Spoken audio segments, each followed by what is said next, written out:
We're a group of 26 people laying here in the border for the next day between Belarus and Poland. La seule possibilité de sortir de la Biélorussie, c'est d'entrer en Pologne. Et la seule possibilité de sortir de la Pologne, c'est de rentrer à la Biélorussie. احنا لغينا بين الحدودين كما تشاهدون. برد لا يعلمه إلا الله. نرجو التعاون معنا. These men, women and children are stuck in Eastern Europe.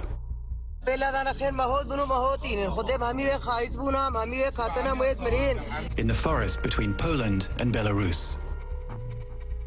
Our observers have been sending alerts since the summer about the dangers on a new migration route going through Belarus. They come from Syria, from Yemen, and the Democratic Republic of Congo, all hoping to get to the European Union. The EU slapped sanctions on Belarus in June because of the country's contested election. Belarus responded by giving visas to migrants and sending them across the border into the neighboring EU states. Poland has recorded 16,000 attempted border crossings since then. Its right-wing government has played the security card, suggesting there might be terrorists among the migrants. They've been sending them back across the border into Belarus and are talking of building a wall.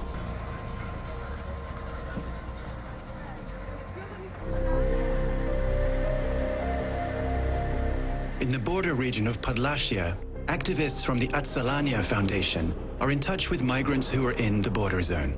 They exchange messages and GPS coordinates. A family from Iraqi Kurdistan has managed to slip past the border guards. They say they spent 7 days trying to cross from Belarus with their children. 1 8 10 و13 و14.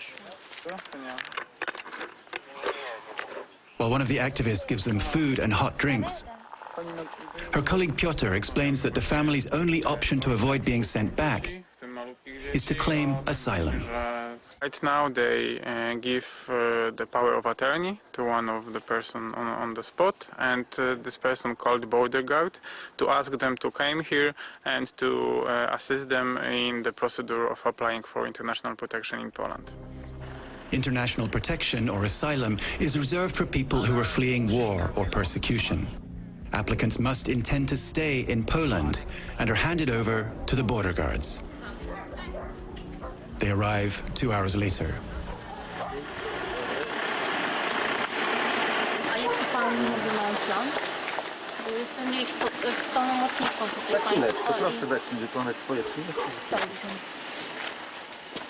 Karolina has volunteered to help the family with their asylum request. The Polish parliament has authorized border guards to send even asylum seekers back to Belarus. She hopes the presence of journalists will keep them from doing it.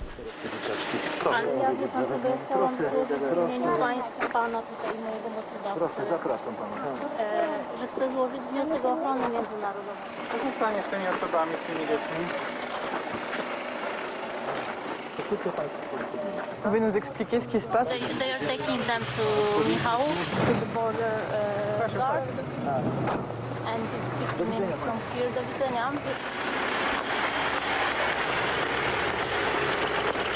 Sometimes they are throwing them into the forest, also children, and that's why we will follow them and see where are they going and try to make contact with them.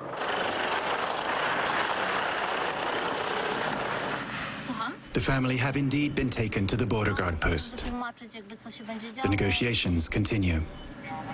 Karolina Szymańska, jestem pełnomocniczką osób, które miały być przywiezione tutaj do Michałowa. The father and his 4 children will spend the night at the border post. They have avoided being sent back to Belarus, at least for now. They have a long road ahead. Ale że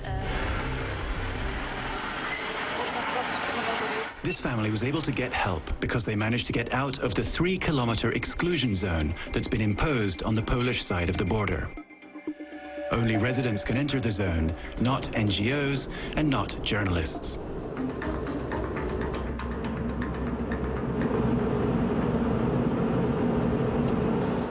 closed. We can't go this way. Okay. Okay? But not far from the checkpoint, we saw police vehicles. A group of 4 men has been arrested. Tu są migranci, tak? Ja nie mogę panu nic powiedzieć. Rzecznik prasowy, odsyłam do rzecznika prasowego. Proszę pana, telefon jest dostępny na internecie. No, państwo wiedzą o tym doskonale.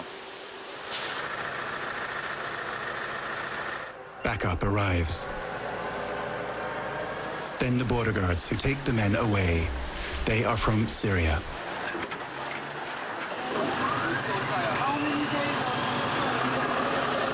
The 4 men are sent back to Belarus. Such expulsions are against the international principle of non-refoulement. Countries are not supposed to expel migrants without examining their request.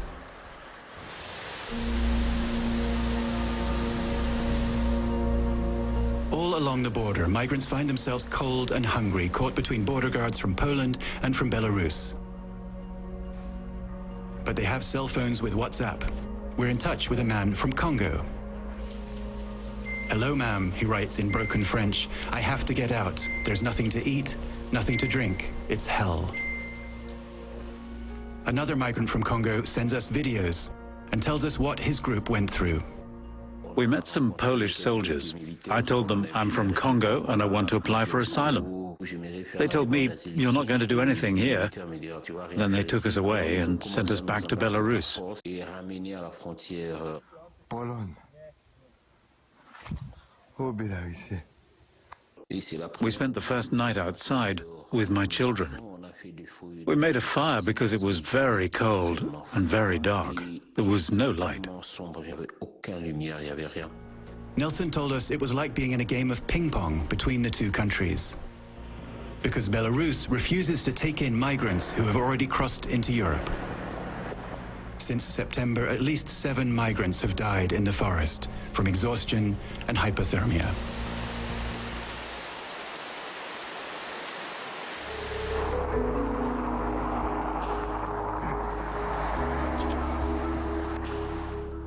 In the town of Michalovo, 20 kilometers from the border, the mayor's office has set up an aid point. As you see, we're receiving a lot of warm clothes, jackets, and many of them are for kids. Et ça, c'est des choses qui vous ont été ramenées par les habitants de la région ou d'un peu partout en Pologne? It's from all over the Poland. Today at night we have like 0 degrees, so it's getting colder and colder. And we have an ambulance here, so if any medical help is needed, we can provide it. The center has been open for 4 days. The town's firemen have been posting notices in the forest, but so far no migrants have come for help. Thing is, if they come here, we're gonna inform the border guards because, you know, they need to tell us if they want asylum or not.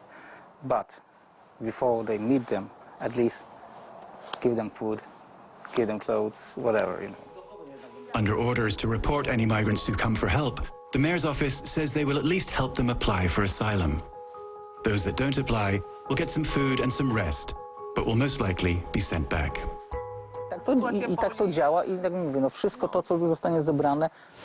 Sorry, takim bardzo prostym, nie? Jak można pomóc, bo jest dużo ludzi, którzy nas pyta, jak można pomóc. Widzę, że tutaj... Także mówię, my zbieramy kontakty, jak zostawcie do siebie kontakt jakiś tam. It's clear that many Poles want to do what they can to help.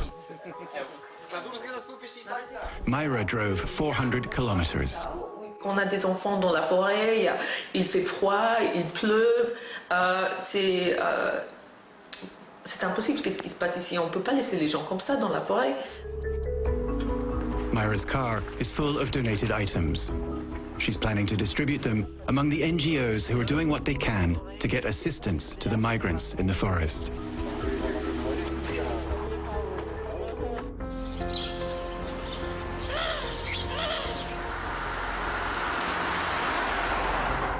Many Poles support the hard line their government has taken on the migrants. But along the border, some residents are taking in migrants without reporting them to the border guards. One of them, who asked not to be filmed, is putting up a young man from Iraq, Hussein, 20 years old. I walked for an entire day without shoes. I was in a bog and drank dirty water. I lost my shirt. Our clothes were in ruins. we had nothing left. On social media, there was information on Facebook and YouTube that it was easy to cross the border. You fly to Belarus, go to Poland, then to Germany, in the EU, where things are good. There's no life in Iraq. Things are dead. We came because we want to live somewhere we have rights, somewhere we can get a job. Hussein will continue his journey tonight, heading to Warsaw, where he hopes to get a train to Germany.